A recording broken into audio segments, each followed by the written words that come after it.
watching SKST Radio.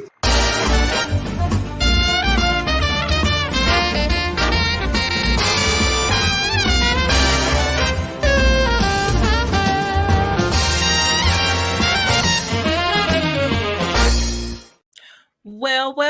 Welcome to another episode of SKST Radio. You're talking small business networking. And today I have two special guests. I have Dr. Ron Smith, and then I have Mr. Mark. Mr. Mark, you guys, this show is brought to you in part by rubberducks.net. That's RUBBA ducks.net. Quack.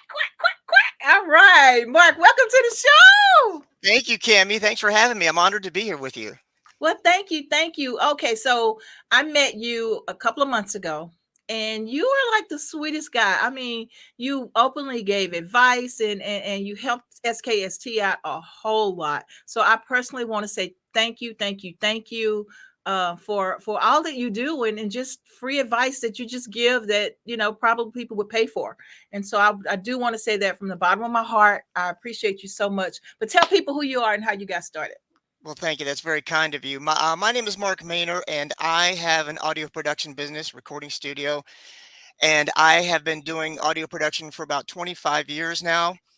And I started doing gymnastic music, if you can believe it, as a part-time thing. I always was into production. I was a musician, and gymnasts approached me to do their music, cheerleaders, fitness competitors. So I started in the field of doing a lot of remixing for competitive athletes. Then I got into producing for radio and doing a lot of commercial stuff for marketing, and have been doing that for 25 years. And then a couple of months ago, I was a guest of a friend of mine at a marketing event, and an attorney approached me and she said, "Hey, do you do any productions for podcasts?"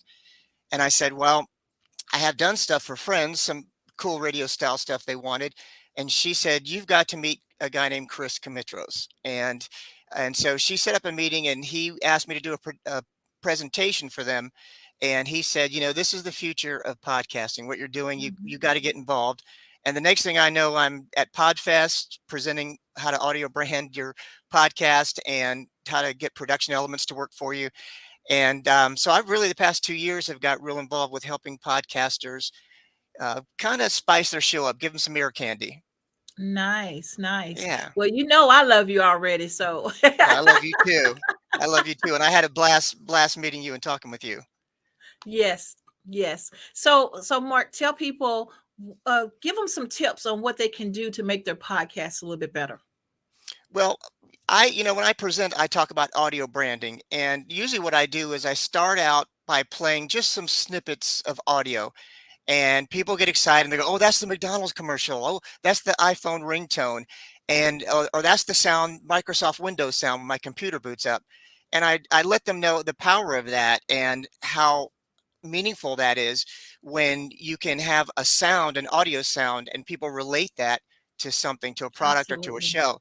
And so I did some research, and I went and I searched some of the top podcasts in the country, and I was really surprised that there really wasn't a lot of production quality. There was some maybe some music that they got royalty-free music, and someone would talk and they just get right into their episode. And so my angle is bringing radio style production to and I know you understand it because you have a great intro to your show. It's exciting, and that's exactly what audio branding is. People hear that music, they Thank see you. those images, and they're like, "Oh, Cammie's coming on," and they get excited and they relate that to your show. And that's an extremely powerful part of a brand, as long because a lot of times they think of their logo, or they think of just their cover art or that kind of thing, and they don't realize that the music and everything is important.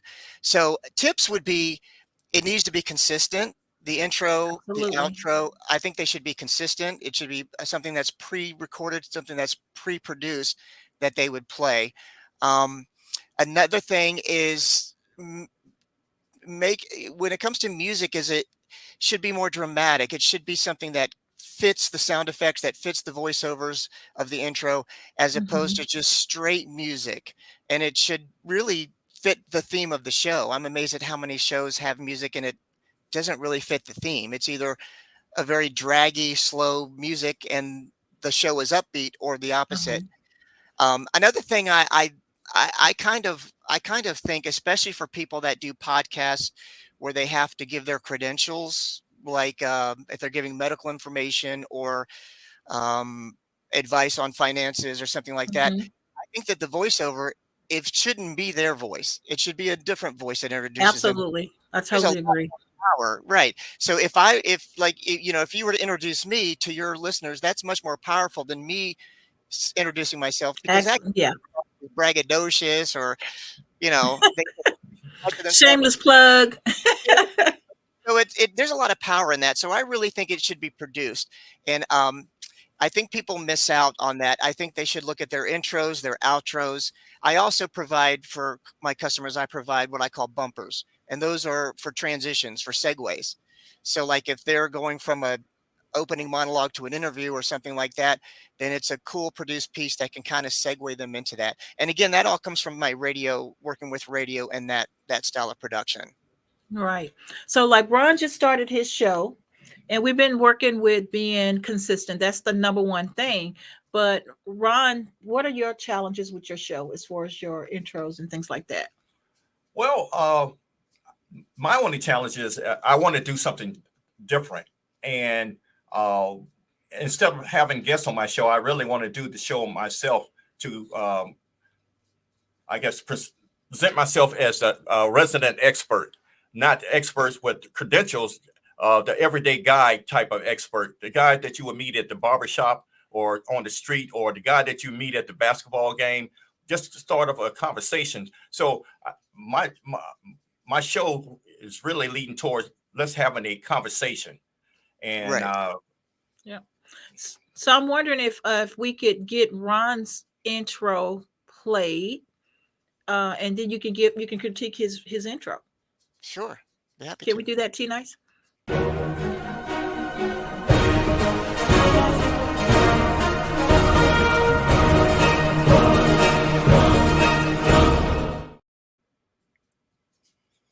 Nice. I like that graphic. Is there any voiceover that goes with that, or at this point? That I think that was his outro, wasn't it?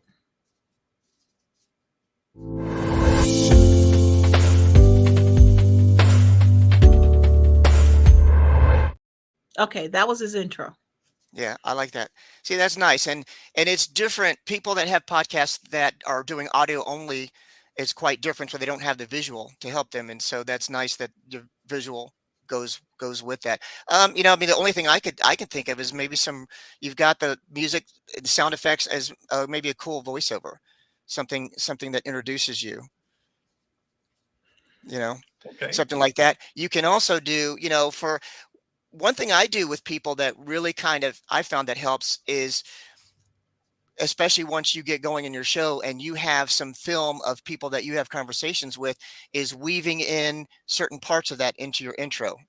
Um, for example, I can give an example. I just worked with a guy who has a Catholic faith show that he did. He's a retired priest, and his angle is he's trying to do a show that appeals to people who at some point in their life were involved in a church or involved in faith, and they lost that, and now they're looking to get back into that. That's his angle.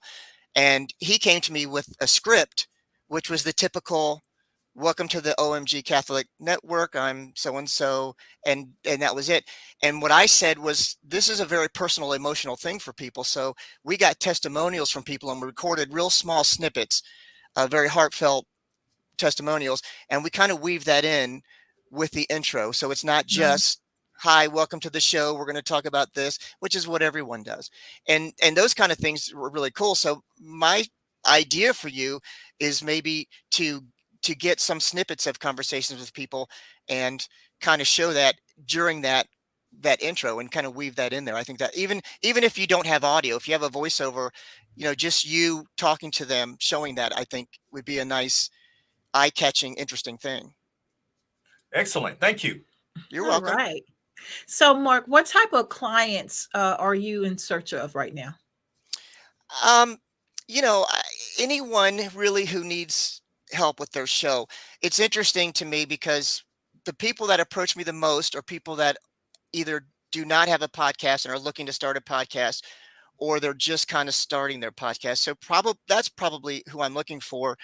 And I guess maybe really anyone that has a podcast, but they haven't really put any kind of production value into their intros or outros.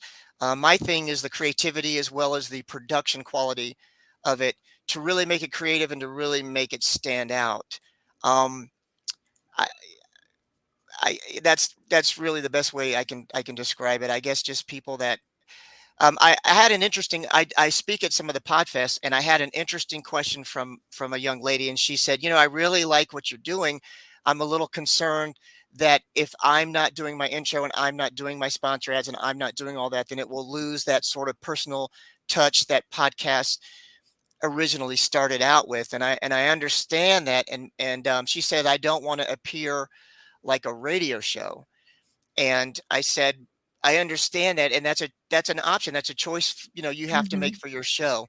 However, one of the big things I tell people is the line between radio shows and podcasts has really blurred because every live radio show that you hear after it's off the air, they edit it and they stream it as a podcast. So Yeah. all of the morning shows, all the talk shows, big shows to local shows that you hear, everyone takes that show and they do that. And I said, and that's what you're competing with. And she had a real estate podcast. And I said, so if I'm scrolling through podcasts, you want to catch me. That intro is huge. That's the first 5 to 10 seconds that people see. And if you do not catch them in some way, then they're going to move on. So if you Right. don't do it through the use of really good production quality intros, then you have to find a way to do that. But I said, that the line really has gotten blurred, and some people don't like that who have started in podcasting. But I think it's important. Like your show, I love your intro, Cami, that you do. Thank I you. like what Ron's doing. You've got the visual and the audio going, and that is big. Um, One other thing I tell people is think about theme shows, TV shows. In my presentation, I play a very short snippet of the show Friends theme song, and everybody goes, "Oh, that's Friends. That's from the show Friends." And I'm like, "Yeah." So picture back in the '90s when the show was big, and someone is in their living room getting a drink or sandwich or something, and they hear that coming from the living room. They hear that music. Oh, I got to go get Want on to the hurry couch. up? The show's starting. I got to hurry up. That's what you want. Right. You hear Ron's intro, you hear Cammy's intro coming on. Oh, she's coming on. I got to catch I got to get in front of the computer and hear what's going on. That's power to me. That's called audio branding, and that's my whole angle. And so I told the young woman, I said, you've got to find a way to get that, however you choose to do it, whatever works for you to do it. And Mhm. and she said, yeah, that makes a lot of sense. She asked me for my card. Well, I'm hoping that we can collaborate and do some work, help one another. And I'm I owe happy to work all with of you our guys. our intros and outros to our engineer, DJ T Nice. He comes up with a lot. He lets me throw in my little 2 cents every now and then. And so, so we're Yeah, still learning. We're growing. We've only been doing this for a couple of years. Especially the podcast part. I was Blog Talk Radio before, so there was no visuals. And so the oh, okay. visuals are our challenge, to try to, actually put on some clothes to run my mouth. And but I do appreciate the connection that we found, and I want to keep it going. Yeah, I I do most too. I'm definitely want happy to to keep work it with you going. in any way that I can. All I right. love it. I love being creative and So, working so with what people. we'll do is we'll try to send people your way, and like you mentioned before, people thinking of starting their podcast, well, we can engineer their show for them. And So if they want a platform, we over what 20K now of visual actual people watching and listening to the show. yeah, We're there, and so that's our niche, and that's what we're trying to grow and make yeah, and happen. one thing, if I can add, that I've done for a lot of people who are just starting their show and they don't have a budget, they don't have much money, is I've created a generic bundle, and it is a bundle of generic intros, outros, and transition bumpers that are very well done, very well produced, very creative. They're different styles for different shows. They're not custom to any particular show, but they're very inexpensive, and so that's a way that people can get a professionally produced production for very low cost. And then once they get their show rolling, they can always go and make it more custom and go do that later. But I found that helps people who are just getting started. Right. So let me ask you this though. So if you were a person who didn't have a clue of how to get started and what they needed to do, what type of research would you suggest a person do in order to get started with their trying to get intros and outros for their podcast? Specifically for intros and outros, um, you can. I guess my suggestion would be listen to radio shows. Listen to radio shows. Radio has been doing intros and outros and production very well for many years, and so I think that podcasters. I think that's the future. Personally, I think that it's going to go that way. So instead of just listening to podcasts, um, and there are some podcasts that do, and I would say this: if you're going to listen to podcasts that are visual, that are on YouTube, that kind of thing, because they tend to do a better job at it than just um, if you go to a source that plays just audio podcasts. And Mhm. also go to radio because you kind of can get that sort of feel. Um, there's the Podfest group. If you go to podfest.com and the whole thing that they do with that, there's some information on there. When I was approached to do this, I almost really didn't know if I wanted to get into podcasting. And what made me do it is I went online and I searched the top 50 podcasts in the country. They're top, they're making money, they're doing really well. And I listened to their intros and I couldn't believe it. There was like no music, or there was like a drum beat, and then somebody started talking. A lot of them had a sponsor ad, someone just talking for 30 seconds about their ad, in a not entertaining way, and I couldn't believe it. So I thought, there's a lot of opportunity for Right, the right. kind of stuff that I bring to the table and what's out there. So I guess I gave you a long-winded answer, but I No, guess no, that's listen good. listen to radio shows. Look at shows like yours and Ron's and people that have put some sort of work and production quality into it to get some ideas. They can go on and look for similar type of shows, similar type of things, and see what people are doing in that field, because that's going to affect it. But that's really the best way to do it. It's a for the type of stuff I do. It's really I think it's kind of a new frontier, because people really don't put as much thought as they do into that, because they're so consumed with their show and their content and getting Hmm. their content and getting people they're going to interview, that they kind of push that aside. And so my thing to them is, if you don't catch me in the first 5 seconds, the rest of the stuff doesn't really matter. Your content and who you have on the show doesn't matter, Right, because you've got to hook me in. So even sponsor ads, I tell people, your sponsor ads, treat them like a radio station plays a sponsor ad, as opposed to just, if we've been hearing you do an episode for 30 minutes and you're just talking about a sponsor, there's no change, there's no excitement, there's nothing to make me, like on right, TV, there's a commercial and it changes, the volume changes, the voice changes, and it grabs people and keeps them drawn in. right. So I tell people to do that. Yeah, and I agree with that, because we, even with the people that we produce, and Ron's one of the people that's on our network, but I give them like 15 minutes. You do your show. You got your intro, and then in 15 minutes, we're going to take a station identification break, or we're going to take a sponsor break. So they are programmed now. So if they go somewhere else, they leave our network, they know that you have to leave room for your sponsorship. Even though you might not have a sponsor right now, we Right. throw in a couple of commercials to kind of help break it up a little bit. And then we teach Yes, them to come back. Oh, so we're back. Welcome back. When we were talking to Ron exactly. about da da da da da, and that makes it very professional, very polished, and it It's teaches them. And I think people don't realize what the type of knowledge that we're giving them. And that's so, exactly true. That's and exactly, and that's what I was you calling just hit it the on. that's what I'm talking about with bumpers, because a lot of people that have podcasts and they're just starting, they don't have sponsors. So I tell them, well, use a transition bumper or something. And it's like you said, it's a very professional way to get in and out of a segue. So instead of just that sort of awkward, okay, we've been talking to so and so, and now we're going to do a product review, and now we're going to do this.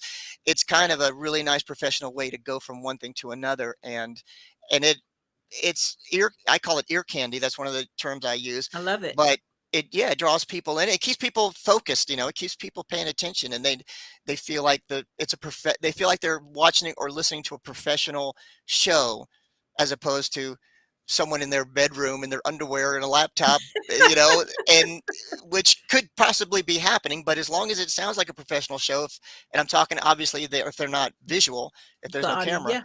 but that's what people. I think that's what people want, along with the content. So it's all part of it's.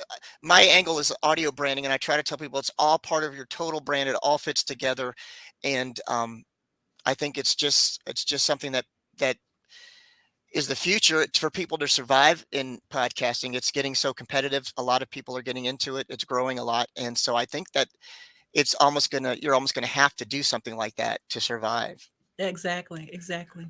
Mark, how has technology changed from, and I'm taking a leap here that you started when it was mostly analog and now Oh mostly yes. everything is digital. How has that enhanced what you do? That's it's funny that you asked that. That's in the production field as an audio engineer, that people talk about it all the time. There's a lot of people that got very upset when digital came along. They felt like it was cheating. It wasn't pure. It was different. Digital made things a lot easier, and it's funny because now when we're doing music, we're dealing with music, we have a lot of plugins and effects to make things sound analog as far as the sound, because people really like that warmth of analog, that tape sound, that tube saturation sound.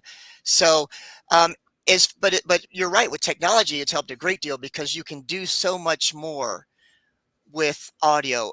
For one thing, I could work with someone who's in another country, possibly, who can send me an MP3 file of something that they're doing, their voice or something like that. I can bring it here in my studio. I can do what I do, send it back to them.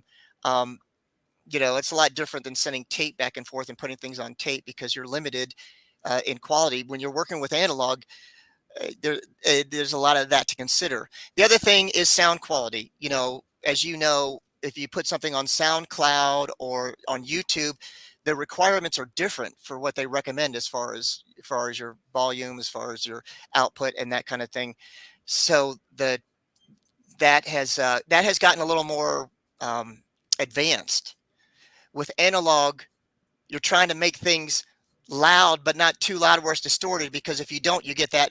I don't know if you remember back in the days of cassette tapes and that kind of thing, you get that background tape hiss and all that Mm-hmm. noise.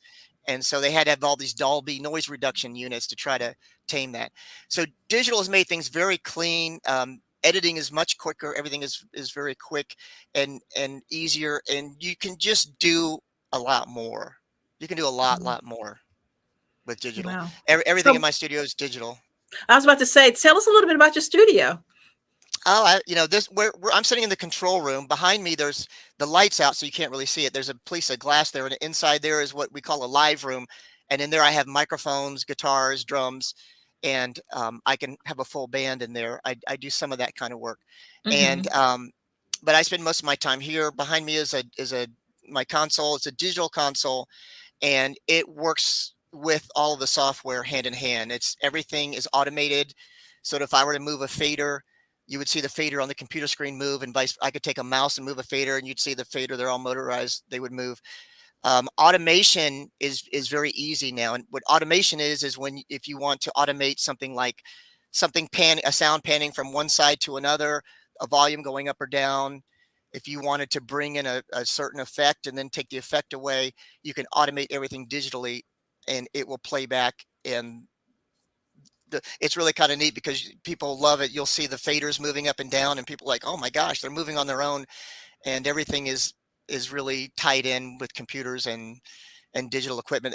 There's not as much outboard gear anymore like there used to be, where you have delays and reverbs and a room full of all this gear that you plug in back and forth. Mm-hmm. That's all called plugins now, and it's all built into software, and it's Now, that's another answer, Ron, to your question earlier.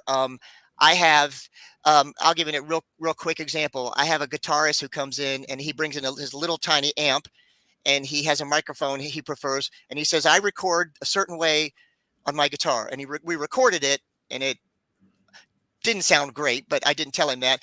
And he said, that's the way I recorded. I said, okay, can we try something my way? And he said, okay. So I took his guitar and I plugged it through my system with no amp and had him play the same thing. And I said, what kind of amp would you like to hear yourself on? He says, what do you mean? And I said, I've got thousands of amp. It's called amp modeling software. I can Marshall stack with 4 12-inch speakers. You want to hear yourself on a PV? And his eyes got big and he goes, let's do your way. because because after we record it, we can do so much more with it. We can change the sound and change the tone. With his amp and microphone, we're stuck with that sound.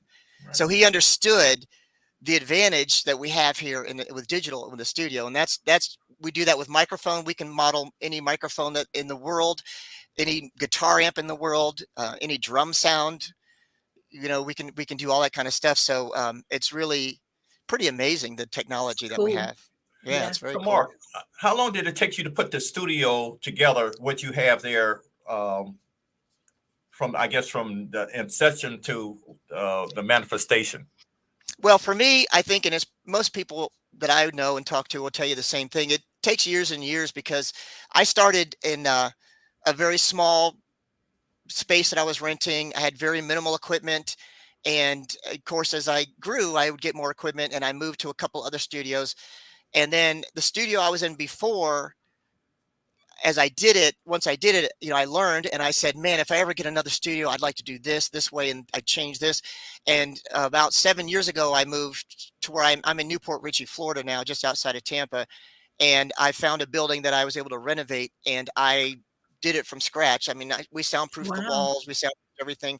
And most of the equipment I had, and I added some other equipment. And that whole process took me probably about a year to build this studio. So I guess it depends what you're doing. If you've got a bedroom studio that you use, people don't have as much that they put into it. But equipment and gear, usually you accumulate it over time. So I could say 25 years it's taken me really to get where I am. But it's another thing with technology. I mean, people with a laptop in their bedroom can do some amazing things. You don't have to have a lot of expensive gear. There's a lot of things you can do. So technology has really made it more of a challenge for people, because it's a lot of studios that the old analog studios, a lot of them have gone out of business because, they have a high overhead and they're charging a lot of money, and people are like, I can go in my bedroom with a microphone and laptop and do something. Our engineer says that all the time. He says it all the time. Yeah, absolutely. So Mark, tell people how they can get in contact with you. My podcast website is podcastproductionmusic.com. So word podcast, the word production, and music.com. And they can get in touch with me through there. I have samples. I have that generic bundle I told you about that they can listen to, that's on there. And that's the best way to get in touch with me. I also am connected with Podfest. I speak at a lot of their events. I'm doing one Monday actually on audio branding. Wow. And I can be reached through there. And you can, my main business that I have been doing for 25 years is called Munster Mix Productions. So they can go to munstermixproductions.com and get me through there. And I'm happy to help in any way I can. Awesome.